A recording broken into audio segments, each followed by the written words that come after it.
بسم الله الرحمن الرحيم القارعة ما القارعة وما أدراك ما القارعة يوم يكون الناس كالفراش المبثوث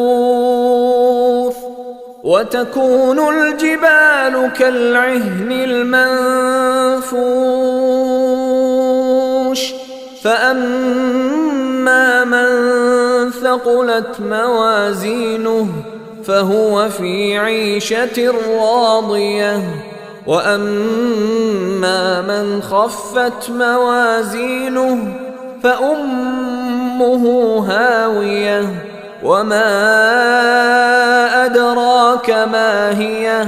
نار حامية